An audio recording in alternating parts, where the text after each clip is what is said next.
അതേസമയം രാജ്യത്തിന് പുതിയ ഉപരാഷ്ട്രപതി ആര് എന്ന് ഇന്നറിയാം.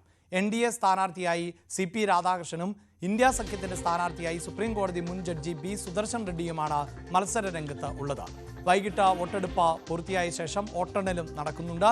നിലവിലെ അംഗബലം അനുസരിച്ച് NDA സ്ഥാനാർത്ഥിക്ക് ജയം ഉറപ്പാണ്.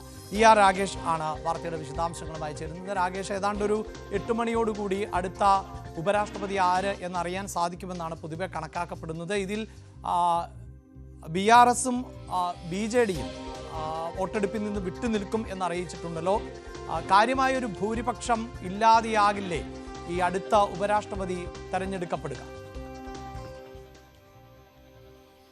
അത് അഭിലാഷ് ചോദിച്ചതിൽ നിന്ന് തുടങ്ങാം. കാരണം കഴിഞ്ഞ തവണത്തെ അപേക്ഷിച്ച് ഇത്തവണ ഭൂരിപക്ഷം കുറവായിരിക്കും. കാരണം ജഗ്ദീപ് ധൻകർ 2022 ഓഗസ്റ്റിൽ തെരഞ്ഞെടുക്കപ്പെടുന്നത് ഏതാണ്ട് 73% വോട്ടുകൾ നേടിയാണ്.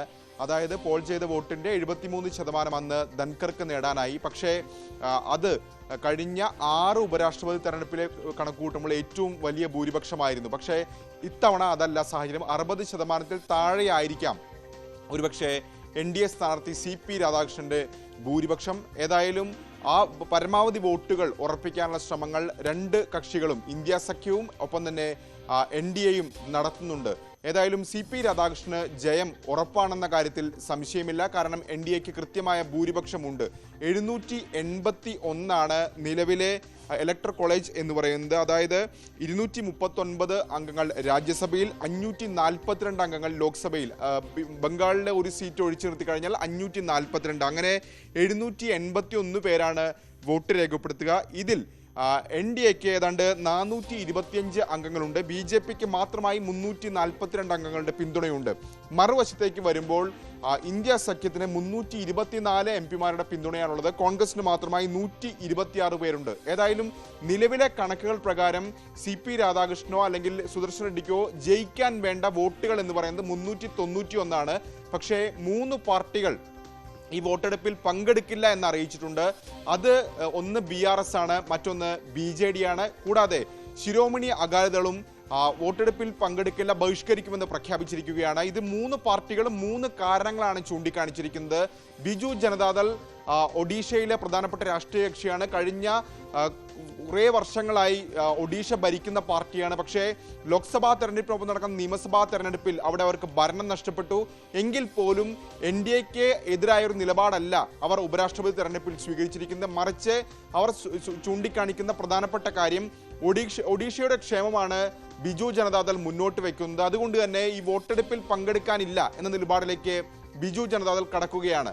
മറ്റൊന്ന് BRS ആണ്. BRSും ചൂണ്ടിക്കാണിക്കുന്നത് 2 സർക്കാരുകളും, കേന്ദ്ര സർക്കാരും സംസ്ഥാനം ഭരിക്കുന്ന കോൺഗ്രസും തെലങ്കാനയിലെ കർഷകരെ വഞ്ചിക്കുകയാണ്. കാരണം അവിടെ വളത്തിന്റെ പ്രതിസന്ധി വലിയ തോതിൽ നേരിടുന്നുണ്ട് കർഷകർ.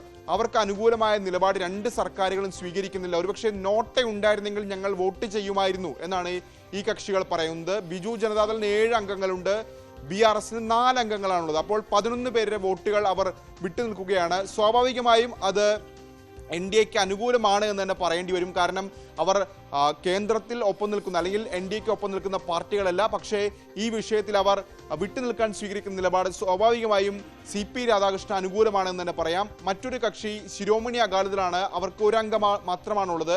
പഞ്ചാബിൽ നിലവിൽ പ്രളയത്തിന്റെ പിടിയിലാണ് പഞ്ചാബ്. അതുകൊണ്ട് തന്നെ ആ ഒരു സാഹചര്യത്തിൽ വോട്ട് ചെയ്യാനില്ല എന്ന നിലപാടിലേക്ക് അകാലിദളും എത്തിച്ചേർന്നിരിക്കുന്നു. അങ്ങനെ 3 കക്ഷികൾ ഏതാണ്ട് 12 വോട്ടുകൾ പോൾ ചെയ്യില്ല എന്ന് ഉറപ്പായിരിക്കുന്നു.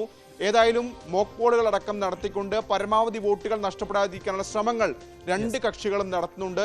ഏതായാലും നിലവിലെ സാഹചര്യത്തിൽ ഒരു ഉപരാഷ്ട്രപതി തെരഞ്ഞെടുപ്പ് ഉണ്ടായിരുന്നില്ല. കാരണം ജഗ്ദീപ് ധൻകറിന്റെ കാലാവധി 2027 വരെ ബാക്കി നിൽക്കുന്നതായിരുന്നു. പക്ഷേ അപ്രതീക്ഷിതമായി അദ്ദേഹം രാജിവെച്ചതോടുകൂടിയാണ് പുതിയ ഉപരാഷ്ട്രപതി തെരഞ്ഞെടുപ്പ്. ഈ സൂചിപ്പിക്കുന്ന പോലെ തന്നെ ധൻകറിന്റെ ഒഴിവിലേക്ക് അല്ലെങ്കിൽ അപ്രതീക്ഷിതമാകുന്ന ഒരു രാജിയിൽ നിന്നാണ് അടുത്ത ഉപരാഷ്ട്രപതിയെ തെരഞ്ഞെടുക്കുന്നത് എന്ന് പറയുമ്പോൾ തന്നെ സൂചിപ്പിച്ച ചില കണക്കുകളുണ്ട്. ഒപ്പം ചില കൗതുകകരമാകുന്ന കാര്യങ്ങൾ കൂടിയുണ്ടല്ലോ. സാധാരണ ഈ ഉപരാഷ്ട്രപതി തെരഞ്ഞെടുപ്പിന് വിപ്പ് നൽകുക എന്നത് സാധ്യമല്ല. അപ്പോൾ ഏത് MPക്ക് വേണമെങ്കിലും, ആർക്കിഷ്ടം ഉള്ള സ്ഥാനാർത്ഥിക്ക് വേണമെങ്കിലും വോട്ട് ചെയ്യാവുന്ന ഒരു സാഹചര്യമുണ്ടല്ലോ.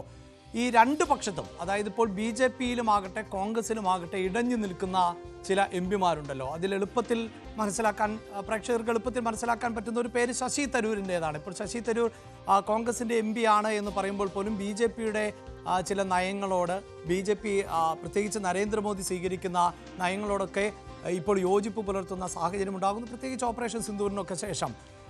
അവിടെ ഈ ക്രോസ് വോട്ടിങ്ങിനുള്ള സാധ്യത നമുക്ക് തള്ളിക്കളയാനാകില്ലല്ലോ. രഹസ്യ സ്വഭാവത്തിലുള്ള വോട്ടെടുപ്പാണ്. അതുകൊണ്ട് തന്നെ തരൂർ ഇപ്പോൾ ആർക്ക് വോട്ട് ചെയ്യുന്നു എന്നൊന്നും ആർക്കും അറിയാൻ പറ്റാത്തൊരു സാഹചര്യമുണ്ടല്ലോ. അങ്ങനെയുള്ള ചില കണക്കുകൂട്ടലുകൾ ഈ കോൺഗ്രസിനും ബി ജെ പിക്കുമുണ്ടോ?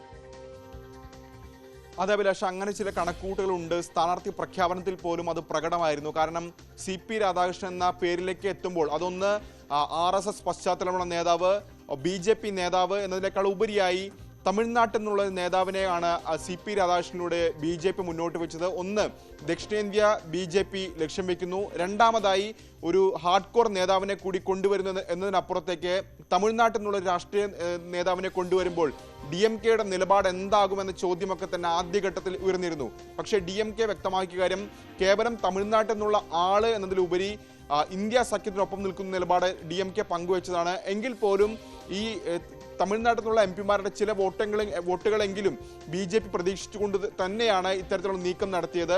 മറുവശത്ത് തെലങ്കാന എടുക്കുകയാണെങ്കിൽ, അല്ലെങ്കിൽ ആന്ധ്ര എടുക്കുകയാണെങ്കിലും സുദർശൻ റെഡ്ഡി തെലുങ്കുനാട്ടിൽ നിന്നുള്ള വ്യക്തിയാണ്. അദ്ദേഹം സ്ഥാനാർത്ഥിയാകുമ്പോൾ ഈ BRS-ന്റെ നിലപാട് എന്ത് എന്നുള്ളത് ആദ്യഘട്ടത്തിൽ നിർണായകമായിരുന്നു. പക്ഷേ BRS വോട്ടെടുപ്പിൽ പങ്കെടുക്കില്ല എന്ന് വ്യക്തമാക്കിയിരിക്കുകയാണ്. ഒപ്പം തന്നെ TDP നിലവിൽ NDA-യുടെ അല്ലെങ്കിൽ കേന്ദ്രം ഭരിക്കുന്ന പാർട്ടിയുടെ മുന്നണിയുടെ രണ്ടാമത്തെ ഏറ്റവും വലിയ കക്ഷിയാണ്. അവരുടെ നിലപാട് എന്ത് എന്നുള്ളത് നിർണായകമാണ്. ഒപ്പം ജഗൻമോഹൻ റെഡ്ഡി, അദ്ദേഹത്തിന് 11 MP-മാരുണ്ട് ആ പാർട്ടിക്ക്. ആ പാർട്ടിയുടെ നിലപാടും ഈ തെരഞ്ഞെടുപ്പിൽ നിർണായകമായിരുന്നു. പക്ഷേ YSR കോൺഗ്രസും NDA പിന്തുണയ്ക്കുമെന്നാണ് അറിയിച്ചിരിക്കുന്നത്. എങ്കിൽ പോലും ഏതെങ്കിലും ചില MP-മാരുടെ വോട്ടുകൾ മാറി വന്നേക്കാമെന്നൊരു പ്രതീക്ഷ രണ്ട് പക്ഷത്തിനുമുണ്ട്, രണ്ട് സഖ്യത്തിനുമുണ്ട്.